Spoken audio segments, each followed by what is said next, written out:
이 시간 함께 묵상하실 하나님의 말씀은 베드로전서 4장 1절에서 3절의 말씀입니다. 그리스도께서 이미 육체의 고난을 받으셨으니 너희도 같은 마음으로 갑옷을 삼으라. 이는 육체의 고난을 받은 자는 죄를 그쳤음이니 그 후로는 다시 사람의 정욕을 따르지 않고 하나님의 뜻을 따라 육체의 남은 때를 살게 하려 함이라. 너희가 음란과 정욕과 술 취함과 방탕과 향락과 무법한 우상 숭배를 하여 이방인의 뜻을 따라 행한 것은 지나간 때로 족하도다. 아멘. 사람은 한 치 앞도 내다볼 수 없는 연약한 존재라는 것을 새삼 느낍니다. 제가 어젯밤 예약 문자를 통해 지난주 제자훈련 참석으로 인해 준비하지 못하여 이번 주에는 영상을 내보낼 수 없다는 문자를 여러 시청자분들께 보내드렸는데 이렇듯 긴급히 영상을 제작하여 보내게 될 줄은 전혀 예상을 못했습니다. 그럼에도 이렇게 특별히 영상을 제작하는 이유는 이번에 갑자기 발생한 이태원 헬로윈 참사 때문입니다. 뉴스에 나왔듯이 2022년 10월 29일 저녁 10시경 서울 이태원 거리에서 헬로윈 파티에 참석했던 젊은이들 151명이 압사로 인해 아까운 목숨을 잃었습니다. 참으로 안타깝고 슬픈 일이 아닐 수가 없습니다. 사실 아직도 많은 국민들에게는 생소한 헬로윈 축제가 도대체 무엇이기에 이러한 엄청난 비극이 벌어졌는지를 두고 의아스러워하는 분들도 많습니다.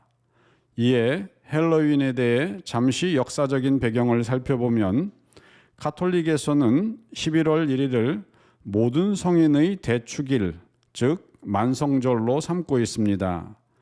가톨릭에서는 초대교회 시기부터 신앙이 깊었거나 교회의 복음화에 기여한 사람들 또는 순교한 사람들을 신자들이 공경하는 전통이 있었는데 이들을 성인이라고 불렀습니다. 그리고 이러한 교회의 성인들을 공식적으로 인정하기 위한 평가 제도는 서기 10세기경 교황 요한 15세부터 시작되었는데 이때부터 가톨릭은 교회 내에 시성성을 두고 교황이 직접 성인을 공인하였습니다. 이렇게 해서 지금까지 공인된 가톨릭의 성인들의 숫자는 브리테니커 백과사전에 따르면 대략 1만 명을 상회하고 있습니다. 그런데 성인들의 숫자에 대한 정확한 통계를 알 수 없는 데에는 다음과 같은 이유가 있습니다. 예를 들어 1480년에 오스만 제국에 의해 이슬람으로의 개종을 거부했다는 이유로 살해된 이탈리아 오트란토 주민 799명이 성인으로 시성되었지만 이들 살해된 모든 사람의 이름은 정확히 알려지지 않았고 대략 추정만 하고 있습니다. 또한 그 외에도 세계 각 지역에서 순교한 이들이 성인으로 시성되었지만 정확한 숫자를 알 수 없는 경우가 많습니다. 이러한 이유로 해서 정확한 가톨릭 성인의 숫자는 확정되지 않았지만 어쨌든 가톨릭에는 많은 성인들이 존재하는데 그중 유명한 성인에게는 날짜를 부여하여 축일로 삼고 그를 기리는 예배를 드리고 있습니다. 하지만 이들 중 이름이 있어도 유명하지 않거나 혹은 무명의 성인들의 경우 만성절을 정해서 그런 이들 모두를 한꺼번에 기리고 있는 것이며 이날이 바로 11월 1일에 해당합니다. 그런데 이날의 명칭이 헬로윈인 까닭은 성인을 뜻하는 고대 영어가 할로우인데 여기에 저녁의 이브 축약형인 EN이 합성되어 할로윈이 된 것입니다. 이렇게 해서 10월 31일 저녁은 11월 1일 만성절의 전야제가 되었으며 이날은 흔히 헬로윈 데이로 불리며 이때 갖가지 행사를 해오고 있습니다. 그런데 문제는 이러한 헬로윈 데이가 본래는 켈트족의 이교 신화적 전통이 카톨릭의 축일로 대체 발전된 형태로 생겨났다는 데에 있습니다. 이것은 현재의 많은 학자들이 동의하고 있는 견해입니다. 고대 켈트족은 신앙의 사제인 드루이드를 중심으로 종교 생활을 하였는데 이들은 1년을 여름과 겨울로 나눴고 10월 31일은 여름이 끝나는 날로 보았습니다.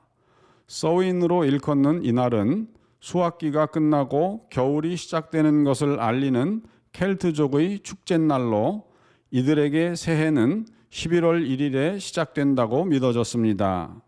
그런데 켈트족들은 새해가 시작되기 전날 밤 저승에서 죽은 사람들의 영혼이 풀려나와 거리와 촌락을 배회한다는 신화를 가지고 있었습니다. 그래서 그들은 그 전야에 이 유령들을 달래고 친하게 지내므로 다음 해의 풍성한 수확을 기원하는 의도를 가지고 1년의 행사들을 하는 것이 관행화되었습니다.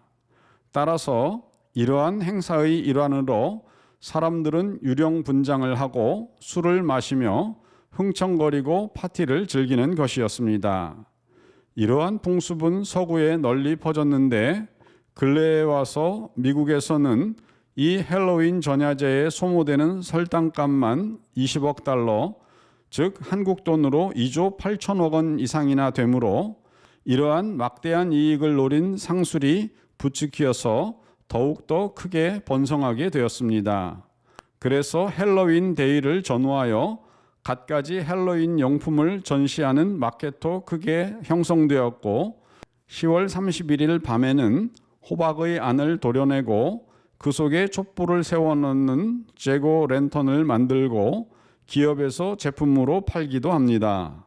결국 헬로윈의 이 같은 행사는 고대 켈트족들이 지켜온 미신적 전통 관행들이 로마 카톨릭 교계에 침투하여 죽은 성인들을 기념하는 만성절과 결합하였고 이제는 상업적 전략을 타고 한국에까지 들어와 이러한 유래와 폐해를 알지 못하고 그저 즐거운 파티로만 여기고 즐기려 했던 애꿎은 젊은이들이 압사하는 끔찍한 사고로까지 일어나게 된 것입니다.